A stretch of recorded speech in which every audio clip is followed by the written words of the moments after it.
have been like brothers with all the miles and time we spent together. Yeah, we've seen it all. We've both seen changes in our time, busted dreams and detour signs. We keep rolling on. Brother highway, we've seen it. Hey there, fellow wanderers, and welcome back to the Wandering Gypsy RV Life Podcast, where the roads are long, the coffee is strong, and life is always better when your house has wheels. I'm your host, Stan Cromlish, coming to you from somewhere between the last campground and the next great story. Around here, we talk about the real RV life, the wins, the lessons learned the hard way, the systems that keep us rolling smooth, and the people who make this lifestyle worth chasing. If you're new here, welcome. And if you've been rolling with me for a while now, you know this show is about more than just rigs and routes. It's about mindset, community, and learning from folks who live this life on the road, whether that's in the mountains, the deserts, or the forest. Today's episode is one I've been excited about for a long time. Our guest needs little introduction for anyone who loves exploring the American Pacific Northwest with their rig.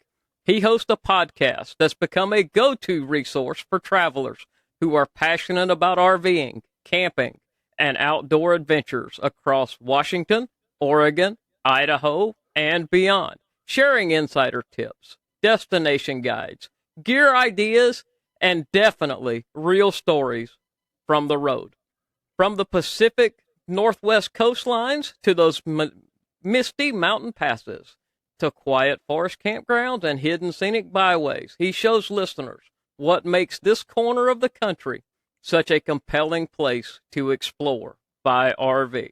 And now joining us today is the host of the RV Out West podcast and a lifelong Pacific Northwest explorer, Brooks Smothers. Welcome to the Wandering Gypsy RV Life podcast. You can tell everybody a little bit about RV Out West and how the Pacific Northwest became your home base for so many unforgettable journeys. Well, Stan, first off, thank you so much for having me on the show. I, too, have been really looking forward to having this conversation with you on your show, and I'm really excited to be here. So thank you. Well, Brooks, let's start at the beginning. How did you first get into camping? I saw a throwback post you shared yesterday or the day before on Threads about a tent trailer. Tell me about that era, and what did those early trips teach you that still stick with you today? Sure, and that's a great question. So it's a bit of a funny story how my wife and I got into RVing. I grew up in the Pacific Northwest, and from about 25 to 35, I spent a decade away from the Pacific Northwest. So I grew up mostly tent camping, car camping. I did some backpacking trips, etc., but it was mostly car camping and tent camping. And, okay. I met my wife in that decade away, and she was born and raised in the burbs outside of Philadelphia. She's lived in New York City. She's a bit of a city girl and never really had done much camping until she met me. And her first camping trip we did 6 months or so into dating, and I took her to Costa Rica. And we had no reservations. I brought a tent, and the only reservation I had was for a rental car. And then we just drove around the Peninsula de Nicoya out on the Pacific side and slept on the beaches. And that was the first time my wife had ever slept in a tent. We were only dating. So now fast forward all these years later, we've relocated back to the Pacific Northwest.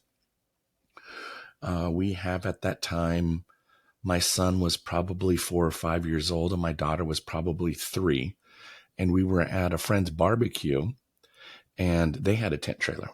And so I was kind of asking them about that. And then they had told us that they had bought a new trailer and they were going to do their PDI to pick it up here in about a week or so.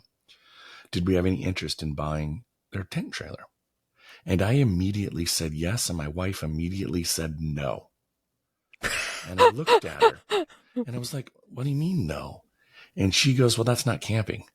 And she got into this whole thing like she was hardcore and like that wasn't camping. And I was well in my early 40s at that time. And the friends who owned the tent trailer, they were school teachers. So they had the summer off. So they were about to go do a big loop around the United States in their new trailer. So they said to us, you know what, we'll let you guys borrow the tent trailer for the summer. Go use it. See what you think about it. And when we get back from our trip, you can return it. Or if you decide you want to buy it, we'll make arrangements, whatever, but just go enjoy it. So we borrowed it. We took it camping. We slept in it one night. And the next morning, my wife rolled over and said, yes, we're buying this. And so that was our anniversary present to ourselves that year. And we bought that tent trailer from them and we used the heck out of it. We went everywhere. At the time, I had a Ford F-150, so I could easily, I couldn't even tell the tent trailer was behind me. I could tow it anywhere. And so we went all over Eastern Washington, chasing the sun and the warmth and all of the joys of Eastern Washington. And we did some trips around here locally on the western side, and had a great time in that tent trailer. We loved that thing. It was just a blast. But our kids eventually started getting a little too big. So they were sharing one side of the bunk, right? Because, there's the two bunks on both ends. So one side was ours and one side were the kids. And they were sharing a bunk. And then we finally moved one into the dinette. So one was sleeping in the dinette, one was sleeping in the bunk. And we realized too that the tent trailer would get really, really hot temperature wise. And so, we had the Vornado fan to try to cool the interior down, and we'd open up the mesh and do what we could. And eventually we started talking about looking at something a little bit larger, something with air conditioning and a bathroom. And so we ended up changing and got into our Jayco, which we currently are in right now, which is the 267 BHSW. So it's a 26-foot bunkhouse with one single slide out. And that has been working great for our family of four. The kids each have their own bunks. They're not sharing anymore. They're also 14 and 11, so they're bigger.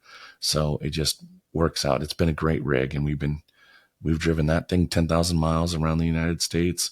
We've done Glacier, Yellowstone, and then, of course, we've drug it all over the Pacific Northwest, Bend, and all of the, places. So Awesome. So what made you, after all of those travels, decide to start the RV Out West podcast?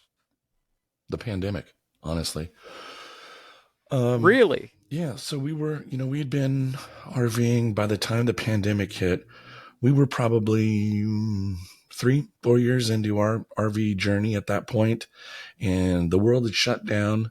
I work in a creative industry. I've worked as a graphic designer. I work in marketing. So, I've worked in graphic design. I've worked as a visual journalist for a newspaper, covering the news as a photographer. And, I just needed a creative outlet, and we were locked down and weren't going anywhere, and homeschooling or, whatever, online schooling and all of that stuff. And I was like, I can edit video. I can easily edit audio. And so I just started playing around in Adobe Audition, and I bought a cheap, like $60 microphone off of Amazon just to kind of get started to see if it was something I wanted to do. And I just kind of started, and it was the old, is this thing on? Anybody listening? Yeah. And it's been growing and growing and growing, and more people are listening. And quite frankly, I'm just having a ton of fun with it. So, and I love talking about the Pacific Northwest. It's such a cool place out here. So I just love talking about it and sharing that with people. So what did you see any gaps that you wanted to fill with your podcast, or what were your goals when you launched it, and have those goals evolved since then for your podcast? I know they've evolved for mine, quite frankly. Yeah, that's a really good question. Originally, I think my goals were just to kind of turn it on and start talking and just kind of see where it would go. over time, I would look at kind of what episodes were getting more downloads, and I'd be like, okay, they want to listen to more stuff about that. So I would start talking about more of whatever that might have been, while still mixing in things that, I wanted to talk about. And I've been doing this now. I just produced episode 179 a week ago today. And I think I can't stop. Really. It's kind of, I have a normal 9 to 5 job. I work a 40-hour work week. This is something I totally do just on the side because, I think like with everybody, the goal would be to try to monetize. And so that's my big goal for 2026. I'm not looking to get rich. I'm just looking to offset my monthly ongoing expenditures that I have to pay for hosting and for, all of that stuff that I need to do. But yeah, I'm going to say that's my goal. That's my big goal. And you know what? I will say this. I just talked about it last week on my show. When I hit episode 200, Stan, 200. Yes. I'm going to get a tattoo to signify it. I'm going to awesome ink on my body as a permanent reminder that I did 200 episodes. So stay tuned for the tattoo. So this will be episode 30 for the Wandering Gypsy RV Life. So I'm only 150 behind you, so to speak. You just keep going, you keep talking, and keep having fun. Yep. So has podcasting changed how you travel or how you experience places? What's interesting is I find that when I am out camping and RVing, I actually, while I'm thinking of my podcast about my show and like, oh, I should talk about this, I might pull up my phone and use like the notes on my iPhone to like jot a note, say, oh, make sure you talk about this part of the campground that you like or don't like, or this restaurant had this cool meal or whatever. I take pictures when I'm out there, like of my family, like you would when you're kind of on a vacation, but I'm not out there going, oh, I'm creating content. I need to be shooting these reels. And so I come back from these trips and then I'm like, man, you idiot, you needed to get more pictures of your rig or this or that. And so trying to find other things to post and share, I'm like, oh, so it's almost like I still just turn my brain off and go on vacation.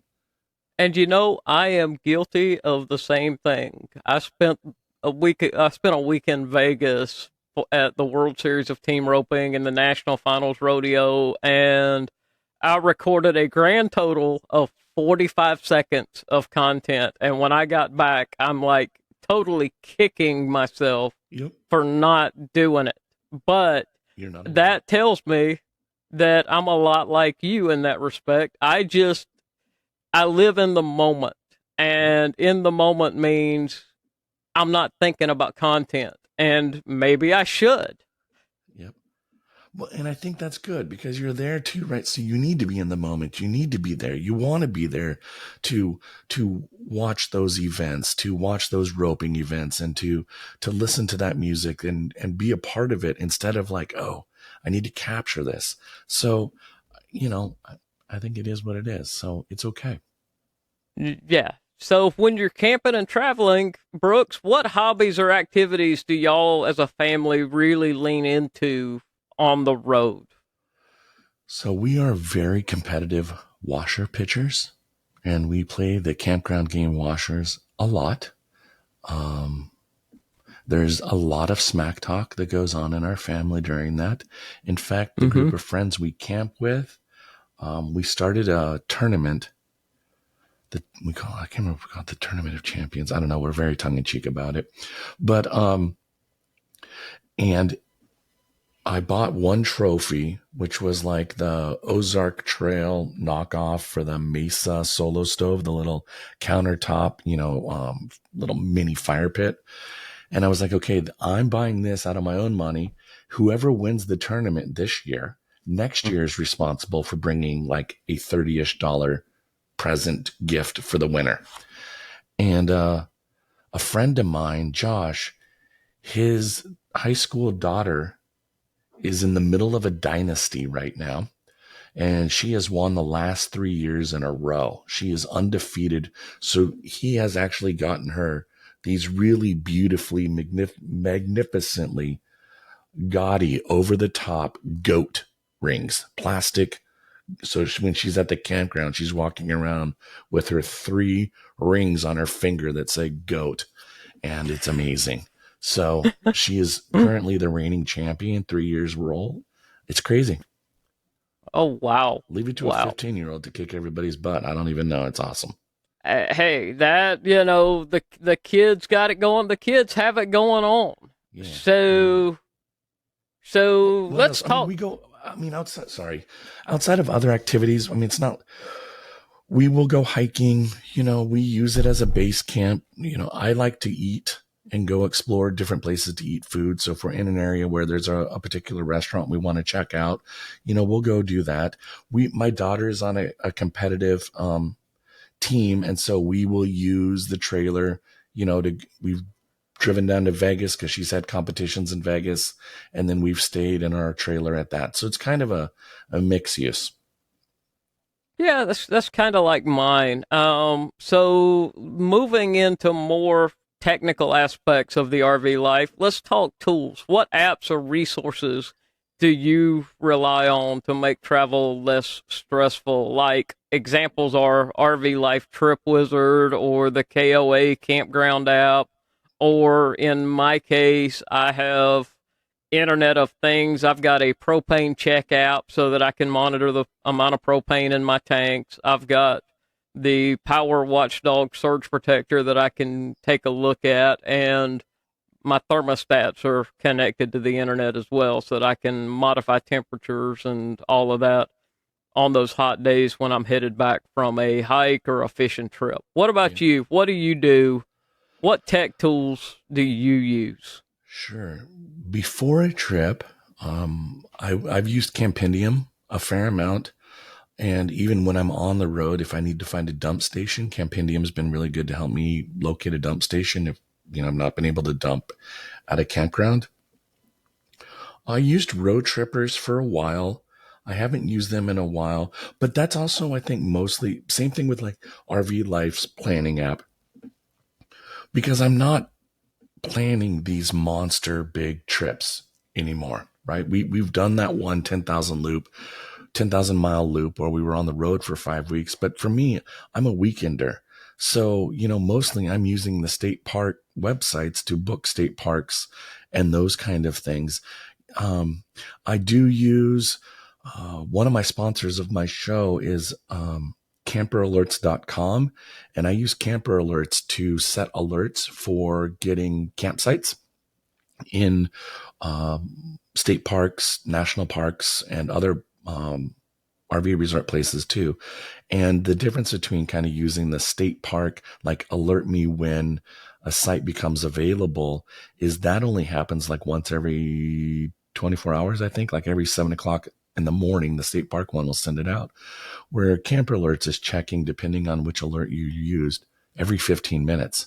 So you can get a text message saying, hey, you're looking for a full hookup site this weekend in this campground. One just became available. Go book it. And all it's doing is alerting you saying, hey, it's available. So then you'll just need to click that link and go over and, go book it on the state park website or whatever. So I've used that for those more high traffic, big weekends, like I haven't booked anything for Memorial Weekend yet. So I'm going to use Camper Alerts to set some alerts to find a campsite for Memorial Weekend. But that's kind of the bulk. Yes, I use the KOA app when I'm on the road. I have my TPMS, so that's connected to my phone. So I'll be monitoring tire pressure and those kind of things. But that's about it. So, what other RV safety tools? You just mentioned tire pressure monitoring. What other safety tools? Do you use a gas stop on your propane, surge protector? Tell me a little bit about your setup. I have a surge. I don't think it's a protector. I actually need to buy a Power Watchdog. I don't. I have a Camco one that I bought with the tent trailer, a little 30 amp Camco that just lets you alert you that if the circuit is okay, And I thought that had a surge protector in it, and I have since found out it doesn't. So new in 2026, I'm going to make sure I buy a power watchdog. I think that's after talking with you on RV Out West, actually, is when we Yes. talked about that. So Yes. that might be on my Christmas list this year. I don't know. Okay. But yeah, other tools, I have all the standard tools that I'll take. The one thing I did buy one time, which totally saved my bacon, is before we went on our 10,000-mile road trip, Mm-hmm. I was doing one last run through Harbor Freight to get, I don't know, zip ties and duct tape and whatever. All those things you need for a 10,000-mile trip: zip ties, duct tape, and baling wire. Those are the three go-to. All that stuff. And I saw a 1/2-inch air ratchet on sale for $20, and I was like, you know what? If I got to change a tire, that'd come in really handy. $20. Yes, it would. So I threw it in the cart. I bought it, not thinking anything about it. And our first day out on the trip, I woke up at 6 o'clock in the morning, getting the rig ready to, we had a big day of driving in front of us, and my wife is inside and, getting the kids up and getting them fed. And the kids, we get out, kids are in the rig, and I'm getting ready to go. And the last thing she's got to do is bring the slide in, and she's bringing the slide in, and the slide starts crabbing, and it breaks. Oh. So it's not coming in straight, right? It's kind of going wonky as it slides in. Yep. So a few, fists to the sky and perhaps a few swear words later, I was like, okay, we got to figure this out. So, I go to YouTube University, and my wife is like thumbing through I'm on the manuals. She's on the YouTube University, and I'm trying to locate where my manual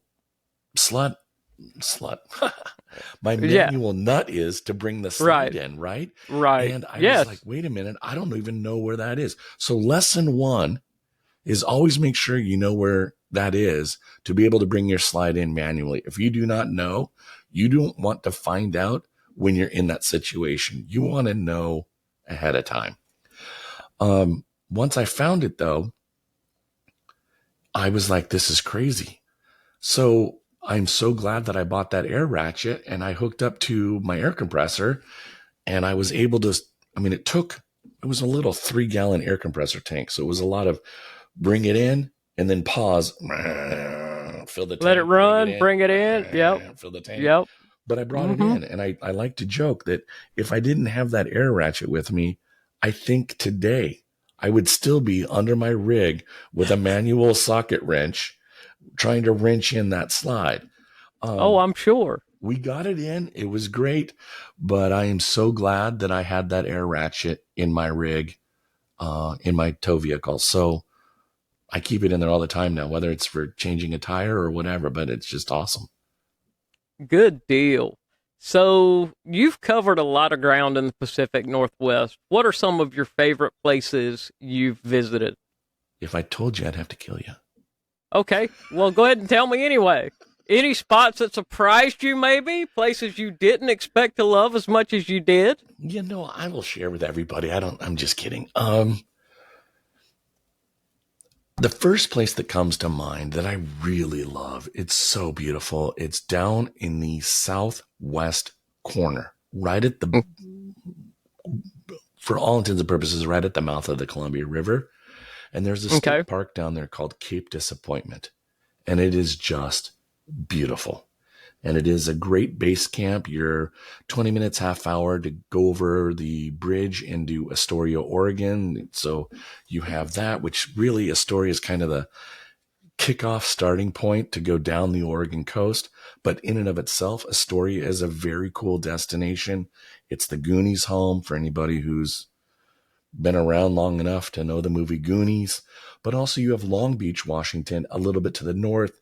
And they do a really cool kite festival in August where people are down there flying kites. It's just a great spot to go. I also like that as you drop down kind of into the bowl of the campground, you have no Wi-Fi. You have no cell service. You have nothing. Now, I'm not a Starlink user, so I can't speak to Starlink, but I will say the campground is also heavily forested. So I don't think Starlink would work.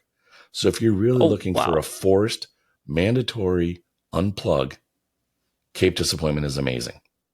Cape Disappointment sounds like a place if you really want to go and unplug. Yeah. And you can camp right on the beach, not right on the beach, but you can get campsites where you're just literally a jump step over a piece of driftwood and you're on the beach. Oh, wow. Oh, wow. Yeah, it's really cool. So knowing that the follow-up question, knowing that Lewis and Clark explored a little bit of the Pacific Northwest, have you ever followed any of their trail out there in Oregon, Washington, out in the Pacific Northwest? Bits and pieces of it.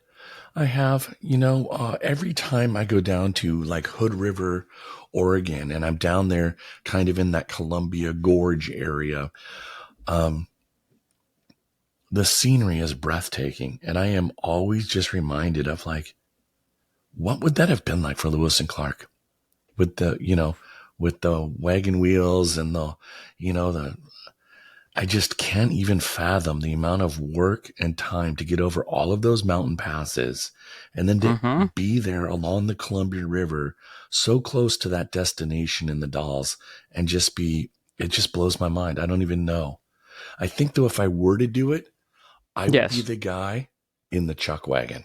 That would be me. I'd be like the camp cook in the chuck wagon with my Dutch oven, making biscuits and, gravy every morning and cowboy coffee and whatever. I think that I'd be the chuck wagon dude. We gotta have our strong cowboy coffee. You gotta be able to float a horseshoe in your coffee. Come on now. Exactly. It needs to be able to strip that lining of your esophagus with every sip. Exactly. Exactly. Yeah. So sounds like Cape Disappointment surprised you. Are there other places you didn't expect to love as much as you did? There's a really cool state park out in eastern Washington, out near the town of Republic, Washington.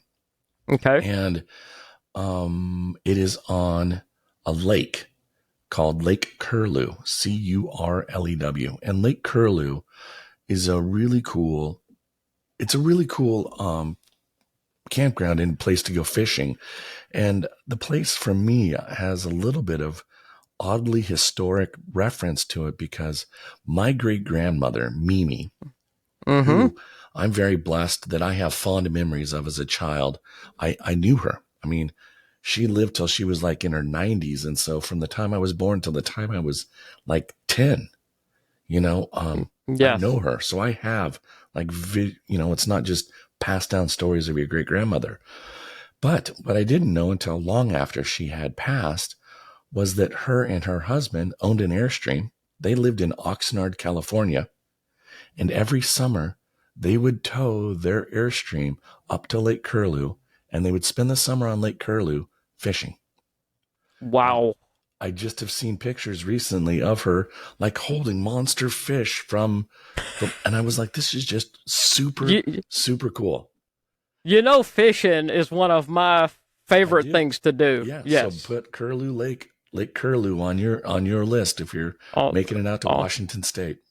I plan on it. All right. So let's get into some practical wisdom now. This morning I woke up to 20 degrees here in Raymer, Alabama at hopefully soon world famous Kickback Ranch and Event Center. And so yesterday I posted a video of how to prep your rig for cold weather if you're staying in it, which I think you winterize your rig and don't pull it out again till spring. Is that true? Yes, for the most part. I winterize usually around right before Thanksgiving, and then I pull it out in March. But that said, I'm a big snowboarder, and I've had my son on skis since he was 6. And the local mountain that we go to actually has an RV lot. Okay. And they only have 30 and 50 amp power. They don't have water and they don't have sewer. And so I have towed my rig up into the mountains to do a ski in, ski out from my rig, which was amazing. Okay. We got so do you fill your tanks up with water and then come back and re-winterize it after you're done with that trip? Yes. Or yeah. Okay. Yep. We actually, I don't even think, okay, what did I do for the toilet? Yeah, I think I did fill my tank a little bit with water so we could at least flush the toilet and do that. Um, we didn't shower. It was just a weekend. So I just had Okay. water on board mostly so we could use the toilet. My key takeaway from that is that was the first time I'd ever experienced a vapor lock on my propane system. And so I woke up in the morning and the rig was like 15 degrees inside. It was cold. I had 6 inches of snow and no heat. And that was rough. And so I have now since learned that when I do winter camping, I don't boondock when I winter camp. And Okay. that way, if I have power, I now have one of those standing towers, the oscillating electric heater standing towers.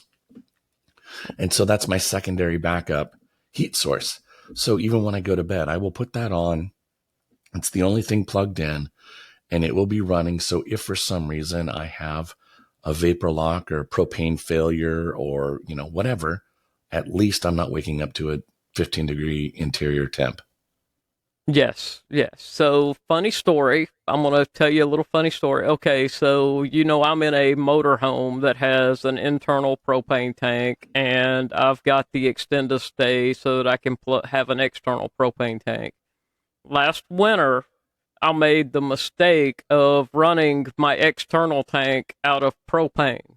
But when I turned on my internal propane tank to get propane back to the RV, I spun that wheel, the turn on valve, like the Wheel of Fortune, and basically the regulator said, I'm getting too much propane too fast, and vapor locked. Just exactly like what you said happened. So, learn the lesson well, but I too have the stand up space heaters and use those as my go to. It was 21 degrees when I woke up this morning. That's cold, And man. it's cold, but the rig was 62 degrees, which is a little chilly, but not bad. But it was comfortable enough to get up and get going.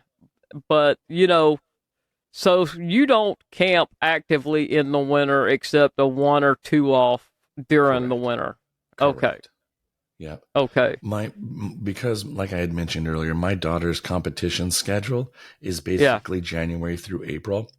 And she Okay. has competitions at least 2 weekends out of the month. And then, like I said, I'm snowboarding. So my son and I, the mountain is an hour and a half away from where I live. Okay. So we'll Okay. just drive up. And so I'm got my winter activities going on. And so we'll go do that instead. So, it's okay. Okay. I'm a part-timer. And I'm a full timer, but there is a place in the RV life for all of us, quite frankly. There is. Yeah. So if someone is listening right now and considering RVing in the Pacific Northwest for the first time, what's the one thing you'd want them to know before they roll in? The biggest thing is no matter what time of year you come, you're going to want to bring layers and dress in layers accordingly. Even in the summer, it's very much t-shirt, shorts, and flip-flop weather, and it's fine. But at night, it's a hoodie and maybe a pair of jeans because it's getting a little colder, once the sun goes down. So dress in layers. If you are retired or have no children, the absolute best time to come is right after Labor Day and be out by October 15th. If you have a 6 weeks window, come in September. All of us parents will be back to school. Our kids all start school usually the Tuesday, Wednesday, right after Labor Day. So we'll all be out of the campgrounds and getting back into kind of the school year routines. So it'll be quieter. It's a great shoulder season, but weather-wise, it's sunny and 70 and beautiful. And the rain doesn't usually come until October 15th, middle of October. So be out by middle of October, and you can have one heck of a month up here where you're going to have most of the campsites to yourself, the campgrounds to yourself. It won't be as busy, and the weather will be absolutely stunning. Awesome. So how about giving yourself a shameless plug for RV Out West and tell folks where they can find you, Brooks, online? Sure. So RV Out West is all about RVing around the Pacific Northwest. I talk about destinations, places to go, campgrounds, where activities you can do in the area. Like I mentioned, I'm a big food guy. So if there's a place to go pull a pint or pick up a bottle of wine or have a great meal, I'm going to talk about that. I share tips and tricks, kind of just like you do as well, just from lessons I've learned on the road. So you can find me at rvoutwest.com. I'm on Instagram at rv_out_west. Same thing with Facebook. And the podcast, I'm on Apple Podcasts, Spotify, Amazon, Audible, Overcast, wherever you choose to find and listen to your pods, I am there. So you can find me anywhere there. And if anybody is listening and happens to be from the Kansas City area, I will do a quick plug, but I am going to be a seminar speaker at the Kansas City RV Show in January 2026. And so I'm going to be doing 3 seminars talking about going to Banff, Canada, RVing the Oregon coast, and a 10-day loop through the North Cascades, the Methow Valley, Lake Chelan, and Leavenworth. So if you happen to be in the area, please come and say hello and check out the seminars. Awesome. Awesome. Sounds great, Brooks. And thank you again for joining me today.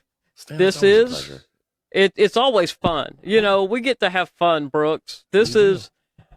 I don't call this work, even though it really is work at times. It's too much fun to be work. Yep, exactly. I couldn't agree more. And I had so much fun following along on your socials while you were out there in Vegas at the rodeo. And I hope you had a great time at the Ned Ledoux show too. So that was just. I did. Good. Had a blast at the Ned Ledoux show. Met Ned for the first time in person. Yeah, he's been on the podcast, but that was the first time I'd met him in person.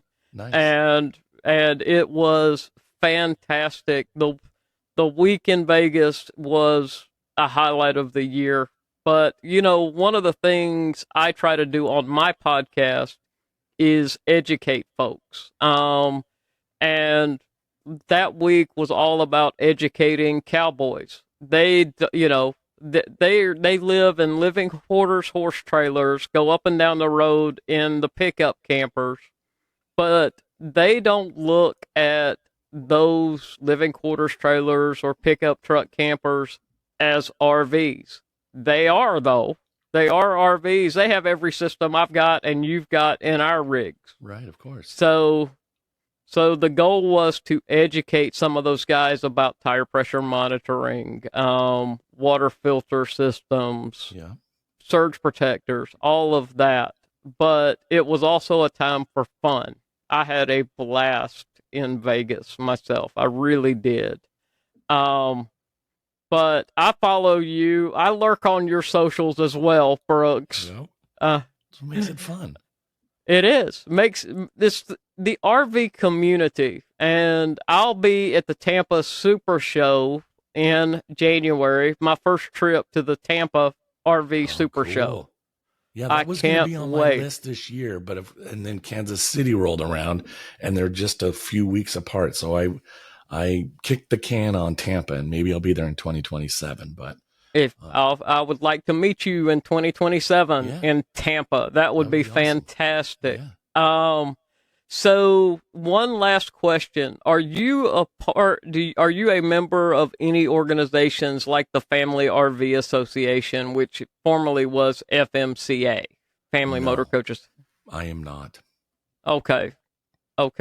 So I'm going to follow up that question with not really a why, but what do you think about these RV organizations like FMCA, Escapees, or, you know, those, are they more geared to full-timers, or? That's what I'm thinking. You know what, though? I have no information. I've not done any of my own research. I've Okay. heard of them, but I don't know kind of what they offer and I just haven't looked into it. And I've always just assumed it was more for full timers looking for, help with how to manage mail when you're on the road. And, they have those kind of things. And so, it's just not been on my radar. Okay. Well, maybe in our next conversation, you and I can talk about doing a little research about these RV associations and organizations. Yeah. I do know that in March, the FRVA has a convention in Perry, Georgia, and I will be giving a seminar there on staying connected on the road, and that is internet connectivity. So looking forward to doing that cool. there. Yeah, that'll be cool. I'll go do some research and check out FMRC. Okay, sounds great. Hey, Brooks, thank you for stopping by today. My pleasure. Thoroughly enjoyed it. And hey, have a great day doing whatever you're going to be doing today. Thank you again. Stan. I'm going to work, but hey, thank you so much. And it's always a pleasure talking to you, Stan. And hey, stay warm out there and safe travels. I'll do it. Thank you, sir. See ya. I'm going to stop the recording. Thanks for riding along with me today. If you've enjoyed this episode, don't forget to subscribe, leave a review, and share it with a fellow wanderer. That's how this campfire keeps growing. You can find more stories, photos, videos, and all things Wandering Gypsy over at wanderinggypsyrvlife.com. And if you'd like some behind-the-scenes extras, including that special video with Ned Ledoux, head over to Patreon and join my Wandering Gypsy RV Life Campfire Circle. That's where the deeper stories and bonus content live. Before I sign off, I want to give a quick shout out to a few folks who help keep this podcast rolling. First up, Techno RV. They've been my go-to for RV gear, from water filtration and electrical upgrades to safety tech, GPS, and everything in between. You can check out the products I trust using my affiliate link at technorv.com. Trust me, they'll help you adventure more and worry less. To my Patreon community, you're the heart of the Wandering Gypsy RV Life Campfire Circle. Your support keeps the wheels turning and the stories coming. If you want video episodes, bonus stories, and behind-the-scenes content, I'd love to have you join us. And finally, a shout-out to my good friend, Doug Simcox, and his podcast, Beyond the Chutes. If you love rodeo history, cowboy storytelling, and the legends of the arena, you need to give it a listen. Doug brings the past to life in a way that makes you feel like you're standing right there behind the bucking chutes. Until next time, keep your rig rolling smooth, keep your coffee hot, and remember, sometimes the best roads are the ones the GPS won't even show you. And not all who wander are lost. Brother Highway, we've seen it all. Through the wind and the rain and the snowfall. And no matter how far out I roam, I need you, brother, to get me home.